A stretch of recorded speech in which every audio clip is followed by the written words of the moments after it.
সুপ্রিয় দর্শক, আমাদের ইফতারটা যেমন স্পেশাল হয়ে থাকে ঠিক তেমনি সেহরিটাও কিন্তু অনেক স্পেশাল হয়ে থাকে। আজকে আমি সেহরির জন্য স্পেশাল একটি রেসিপি নিয়ে আসছি, কলিজা ভুনা। আমি এখানে খাসির কলিজা ব্যবহার করেছি। কলিজা এবং ফুসফুসের চমৎকারভাবে এই ভুনা রান্নাটা আমি দেখিয়ে দিচ্ছি, যেটা আপনি খুব সহজেই করতে পারেন, এমনকি যে কোনো সময় ঝটপট করে নিতে পারেন। আশা করি আজকের রেসিপিটি আপনাদের কাজে আসবে। আমি এখানে একটি খাসির কলিজা ফুসফুস নিয়েছি। যেহেতু কলিজাটা খুব বড় হয় না এবং ফুসফুস এবং অন্যান্য যে অংশ আছে এগুলোও ছোট হয়, তাই আমি পুরোটা একসাথেই রান্না করব।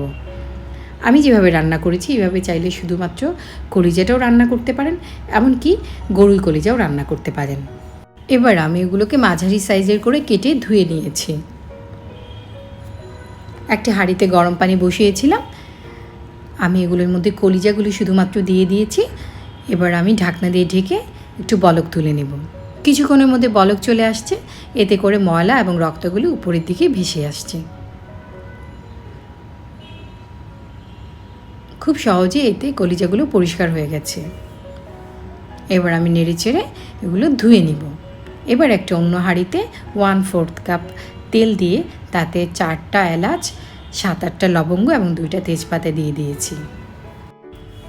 মশলার সামান্য সুঘ্রাণ বেরোতেই আমি এখানে 1 কাপ পেঁয়াজ কুচি দিয়ে দিয়েছি। এবার আমি নেড়ে চেড়ে ভেজে নিব। এটা বেরেস্তার মতো করব না, তবে হালকা গোল্ডেন ব্রাউন করব, তাতে করে টেস্টটা অনেক ভালো হবে। হালকা একটা কালার আসছে, এই পর্যায়ে আমি 1 টেবিল চামচ লাল মরিচের গুঁড়ো দিয়ে দিয়েছি আর 1 চা চামচ হলুদ গুঁড়া, 1 চা চামচ ধনে গুঁড়া দিয়েছি আর এখানে আদা বাটা দিয়ে দিয়েছি 2 টেবিল চামচ। তবে তার আগে একটু ভেজে নিয়েছি যাতে করে কালারটা অনেক সুন্দর আসে। মশলাটা যাতে পুড়ে না যায় অল্প একটু পানি দিয়ে ভালো করে আমি কষে নিচ্ছি। মাঝারি আছে আমি নেড়ে চেড়ে একটু ভেজে নিচ্ছি। এই পর্যায়ে আমি রসুন বাটা 1 চা চামচ দিয়ে দিলাম। আবারও রসুন বাটা দেওয়ার পর একটু ভেজে নিচ্ছি। পরিমাণ মতো লবণ দিয়ে দিচ্ছি, লবণটা পরে অ্যাডজাস্ট করা যাবে। সময় নিয়ে একটু মশলাটা কষিয়ে নিতে হবে। ঢাকনা দিয়ে ঢেকে আমি মশলাটা কষে নিচ্ছি। এতে করে চমৎকার একটা কালার আসবে এবং মশলায় কোনো কাঁচা গন্ধ থাকবে না। মশলাটা কষানো হয়ে গেছে, মশলা থেকে তেলটা আলাদা হয়ে গেছে। এবার আমি সেই ধুয়ে রাখা কলিজা এবং ফুসফুস এগুলো দিয়ে দিচ্ছি। মশলার সঙ্গে ভালো করে মিশিয়ে নিচ্ছি। চুলার আঁচটা এই পর্যায়ে একটু কম আছে। ভালো করে মিশিয়ে নিলে তারপর আমি আঁচটা বাড়িয়ে দিচ্ছি। এ পর্যায়ে আমি কোনো পানি না দিয়েই ঢাকনা দিয়ে ঢেকে দিয়েছি। কলিজা ফুসফুস থেকে পানি বের হবে এবং এর চমৎকারভাবে কষা হয়ে যাবে। খুব সুন্দর একটা কালার এসছে।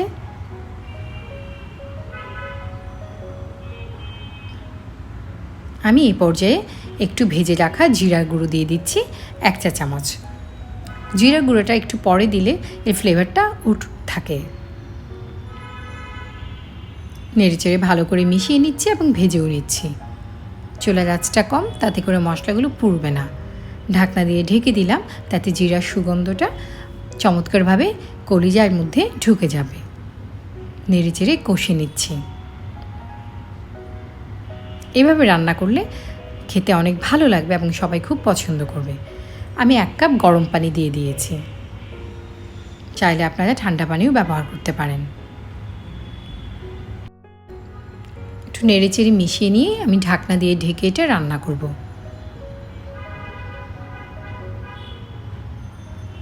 কিছুক্ষণের মধ্যে পানি অনেকটাই শুকিয়ে গেছে এবং কলিজাটাও সুন্দর সেদ্ধ হয়ে গেছে। খুব বেশি সেদ্ধ করলে কলিজা হার্ড হয়ে যাবে, খেতে ভালো লাগবে না, তাই এই দিকটাও খেয়াল করতে হবে। ঢাকনা দিয়ে ঢেকে দিচ্ছি।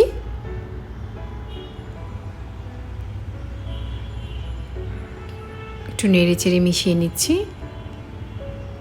কলিজা রান্না অলমোস্ট হয়ে গেছে। আপনারা দেখেই বুঝতে পারছেন তেলটা ছেড়ে ছেড়ে আসছে এবং দেখতে খুবই ভালো লাগছে। এ পর্যায়ে 3টা কাঁচামরিচ দিয়ে দিয়েছি, এতে করে ফ্লেভারটা অনেক ভালো লাগবে। রান্নাটা হয়ে গেছে, আমি ঢাকনা দিয়ে ঢেকে রেখে দিচ্ছি। 5 মিনিট পর আমি এটা সার্ভ করে দিচ্ছি। আমার আজকের রেসিপি যদি আপনাদের ভালো লাগে, আপনাদের উপকারে আসে, আমার চ্যানেলটা সাবস্ক্রাইব করবেন আশা করি। লাইক, শেয়ার এবং কমেন্ট করে আপনাদের মূল্যবান মতামত আমাকে জানাবেন। খাবেন যখন ভালোটাই খান, রান্না হোক আয়ের মাধ্যম। আল্লাহ হাফেজ।